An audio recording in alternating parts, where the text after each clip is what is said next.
ISL এর ইতিহাসে history what a match. আর ইস্টবেঙ্গলের কি খেলা! ইস্টবেঙ্গলের মহিলা টিম আজকে একটি টিমকে 12 গোল দিয়েছে, আর ইস্টবেঙ্গলের পুরুষ টিম তারা মোহামেডানকে দিল সাতটা গোল। হ্যাঁ, ঠিকই শুনছেন, 7 গোল দিয়েছে ইস্টবেঙ্গল। আইএসএল এর হিস্ট্রিতে সবচেয়ে বড় ব্যবধানে জিতলো ইস্টবেঙ্গল, তো বটেই, যে কোনো টিমের কাছেও এটা বিরাট একটা রেকর্ড। আজকে আমরা ভেবেই নিয়েছিলাম বা আমরা মনে করেছিলাম যে ইস্টবেঙ্গল এই ম্যাচটা জিতবে ঠিকই, কিন্তু গোল পার্থক্য কত থাকবে, কারণ খুব সম্ভবত, আমি যদি খুব ভুল না করি, মোহনবাগান মোহামেডানকে 5 গোল দিয়েছিল, ইস্টবেঙ্গল দিল 7 গোল। এবং গোল পার্থক্যও কিন্তু মোহনবাগানের থেকে এগিয়ে গেল ইস্টবেঙ্গল। মোহনবাগানের 11, ইস্টবেঙ্গলের 12। পয়েন্ট তালিকায় ইস্টবেঙ্গল উঠে এলো। কত নম্বরে উঠলো সেটা আপনারা জেনে যাবেন, এই ভিডিওটা দেখুন পুরো। ভিডিওটা ভালো লাগলে লাইক কমেন্ট শেয়ার করবেন। আজকেই তো দিন, আজকে উৎসবের দিন। নিঃসন্দেহে কোথায় কি হবে, লিগ তালিকায় কি হবে না হবে, চ্যাম্পিয়ন হবে কি না হবে, এসব নিয়ে ভেবে কোনো লাভ নেই। তবে আজকে যে গোলগুলো দেখলাম, বিশেষ করে আনোয়ার আলী, আনোয়ার আলীকে ডিফেন্সে কেন, আমার তো মনে হয় স্ট্রাইকারে খেলানো উচিত আনোয়ার আলীকে। কি গোল করলেন! প্রথম যে গোলটা করলেন দূরপাল্লার শটে, তারপরে কর্নারে সেখান থেকে পাস লাগিয়ে সেকেন্ড হাফে গোলটার কথা বলছি, সেকেন্ড গোলটা অসম্ভব ভালো। আনোয়ার আলী 2 গোল করেছে, ইউসুফ ইসজারি 2 গোল করেছে, দুটোই পেনাল্টিতে। সাউল ক্রেসপো একটা পেনাল্টিতে গোল করেছে। কটা হলো? 5টা। নন্দকুমার একটা গোল করেছে, বিষ্ণু একটা গোল করেছে। নন্দকুমারের একদম শেষ প্রায় 95 মিনিটে যে গোলটা নন্দকুমার করলো, সেটাও কিন্তু অসম্ভব ভালো। আজকে 7 গোল, কিন্তু গোল সংখ্যাটা 10-12 হতে পারতো মোহামেডানের বিরুদ্ধে। মোহামেডানের জাস্ট কিছু করার ছিল না।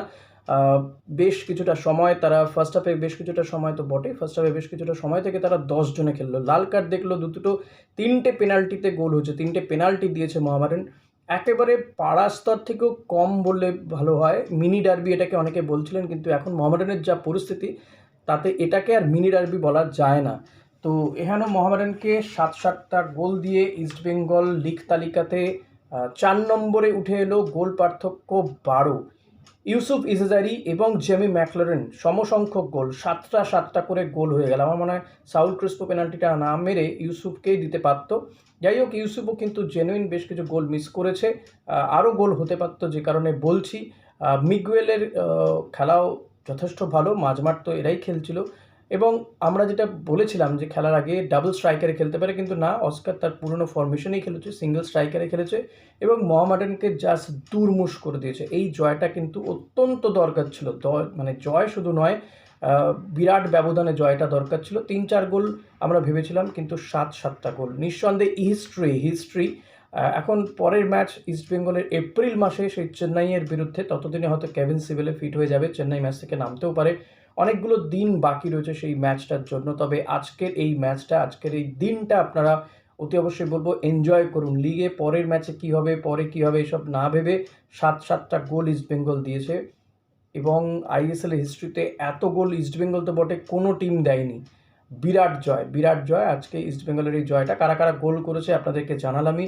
আরও একবার বলে দিচ্ছি যে আজকে খেলা কী বলবো, মোহামেডান তো খেলতেই পারেনি। শেষের দিকে একদম এই 93-94 ওদের একজন প্লেয়ার সে একটা অ্যাটাক করলে একটা গোল হতে পারত, সোজা প্রফেসর গিলের হাতে মেরে দিয়েছে, গোল হয়নি। সবচেয়ে বড় ব্যাপার বলবো, ইস্টবেঙ্গলের আজকে পরিকল্পনাটা ভালো লেগেছে, পরিকল্পনা করে খেলেছে, গোল হয়েছে। তবে হ্যাঁ, আবারও বলবো যে গোলগুলো মিস করেছে সেটা না করলেই ভালো হতো, গোল সংখ্যাটা বাড়তে পারতো। যেটা হয় বড় টিমের বিরুদ্ধে, এই ধরনের গোল মিস কিন্তু মাইনে রাখে, গুরুত্বপূর্ণ হয়ে দাঁড়ায়। বাট অ্যাট লাস্ট ইস্টবেঙ্গল 7টা গোল দিয়ে ম্যাচ জিতেছে এবং আজকের দিনে অসম্ভব ভালো খেলেছে প্রত্যেকে। আমি আলাদা করে বলবো, সত্যিকারে আনোয়ার আলী, মিগুয়েল, পিবি বিষ্ণুকে আজকেও লেফট ব্যাকে খেলানো হচ্ছিল এবং সেখান থেকে সে অ্যাটাকে যাচ্ছিল। আর অ্যাটাকে যাবে নাই কেন? একটা সময় তো আমরা দেখলাম আনোয়ার আলী, রাকিব, জিকসন, তারা প্রত্যেকে অ্যাটাকে উঠে আসছে। ইভেন প্রফেসর গিল তিনি এসে একটা থ্রো করলেন, ফলত মোহামেডান ডিফেন্স করেও কিছু করতে পারেনি। শেষের দিকে আমি দেখলাম যে হীরা মণ্ডল কিছুটা চেষ্টা করলেন, তবে মেহরাজউদ্দিন কেন হীরাকে আগে নামালেন না জানি না, চোট তো রয়েছে একটা, সেটা একটা কারণ হতে পারে। বাট হীরা মণ্ডল কিছুটা চেষ্টা করেছেন তার প্রাক্তন দলের বিরুদ্ধে লড়াই দেওয়ার, বাট তার কিছু করার নেই, ততক্ষণে যা হওয়ার হয়ে গিয়েছে। খারাপ লাগছে পাদম ছেত্রীর জন্য যে এতগুলো গোল কনসিড করেছে, এবং পাদম ছেত্রী না থাকলে বোধহয় আরও গোল হতে পারতো, 10-12টা আমি বলছি যে হতেই পারতো। ভালো সেভও করেছে বিষ্ণু, যে গোলটা করেছে একেবারে একটা সেন্টার থেকে গায়ে লাগিয়ে সে গোল করে দিয়েছে। এবং সবাইকে নিয়ে বলবো খুবই ভালো। তবে আমি আবারও বলবো যে আজকের ম্যাচে অস্কার কিন্তু সায়ানকে একটু পরীক্ষা করতে পারতো, দেখে নিতে পারতো। অ্যান্টন সোসবার্গকে নামানো হয়েছিল, প্রথম বলে টাচটা একটু গন্ডগোল ছিল, বাকি সে একটা ভালো শট নিয়েছিল, গোল হতে পারতো। বাট ওভারঅল ইস্টবেঙ্গলের খেলা একেবারে উত্তরীয় মেজাজে, এবং যে ক্ষোভ অস্কারের ওপরে জমেছিল সেটা কিন্তু এখন বলা যেতে পারে কিছুটা ছাই চাপা পড়ল। এবং কর্মকর্তারা, ইমামি কর্তারা, অস্কার প্রত্যেকে প্লেয়ারদেরকে বুঝিয়েছেন, বৈঠক করেছেন, তার যে কিছুটা ফলাফল হয়েছে সেটা বোঝা গেল আজকের এই ম্যাচটা দেখে। আগের পয়েন্টগুলো যদি না খোয়াতো ইস্টবেঙ্গল, তাহলে হয়তো লিগ টেবিলের শীর্ষে থাকতো। যাই হোক, লিগ টেবিলের 4-এ চলে এলো ইস্টবেঙ্গল। ওপরে এখন জামশেদপুর, মুম্বাই সিটি এফসি, জামশেদপুর, মোহনবাগান আর মুম্বাই সিটি এফসি রয়েছে। 11 পয়েন্ট নিয়ে ইস্টবেঙ্গল রয়েছে 4 নম্বরে। এক্ষেত্রে বলতে গেলে জামশেদপুর রয়েছে বোধহয় 13 পয়েন্টে, মুম্বাইয়েরও 13 পয়েন্টে, মোহনবাগানেরও 13, মানে মোহনবাগান জামশেদপুরের সাথে ইস্টবেঙ্গলের 2 পয়েন্টের ফারাক, আর মুম্বাই সিটি এফসির সাথে 3 পয়েন্টের ফারাক হয়ে দাঁড়ালো ইস্টবেঙ্গলের। সেই জায়গা থেকে কিন্তু এখনও অনেক কিছু রয়েছে এই টুর্নামেন্টে। 6টা করে ম্যাচ হয়েছে, এখনও 7টা ম্যাচ বাকি রয়েছে প্রত্যেকেরই।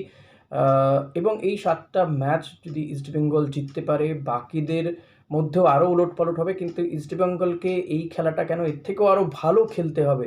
এবং এই জয়টা নিঃসন্দেহে ইস্টবেঙ্গলকে অনেক অনেক অনেক বুস্টআপ দেবে। কিন্তু আমরা দেখলাম এই সিজনের শুরুতে ভালো করেই পরের দিকে আবার ধ্যারাতে শুরু করেছিল, সেটা যেন না হয় এই কামনা করব।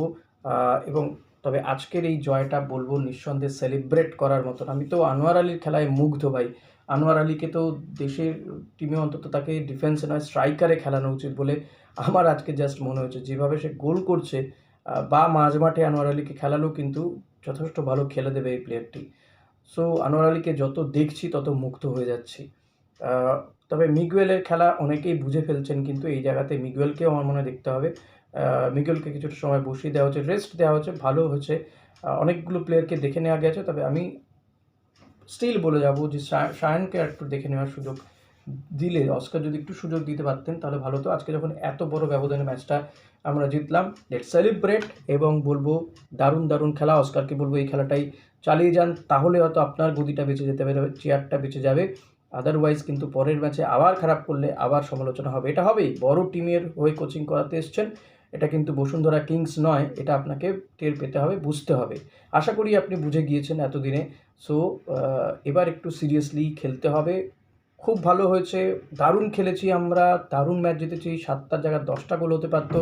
বাট স্টিল বলবো যে পরের ম্যাচ থেকেও যেন এই ধারাবাহিকতা বজায় থাকে। ধারাবাহিকতা বজায় রাখাটা একটা বড় ব্যাপার, এবং ইয়াং ট্যালেন্টকে কিন্তু তুলে নিয়ে আসতে হবে, এটাও বুঝতে হবে ইস্টবেঙ্গল কোচ অস্কার ব্রুজোকে। এখন আবার অনেকগুলো গ্যাপ হয়ে যাবে, অনেকগুলো দিন প্র্যাকটিস চলবে, ম্যাচ অনেকগুলো দিন পরে।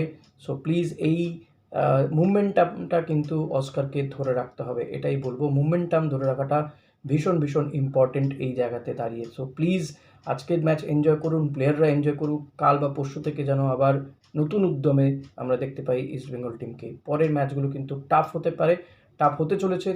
টাফ ম্যাচগুলোকে কিন্তু বার করতে হবে। সহজ ম্যাচ যেমন বেশি ব্যবধানে জিতেছি, it's a good, very much, মানে দারুণ ব্যাপার। বাট শক্ত ম্যাচও কিন্তু আমাদেরকে জিততে হবে, তাহলেই কিন্তু লিগ তালিকায় ওপরের দিকে যাব। অনেক কিছু হবে, লিগের এখন অনেক কিছু বাকি রয়েছে বস। সো স্টে টিউন, আমার চ্যানেলটা দেখুন, ভালো লাগলে লাইক কমেন্ট শেয়ার করবেন, সাবস্ক্রাইব করে নেবেন যদি আপনি নতুন হন। Thank you.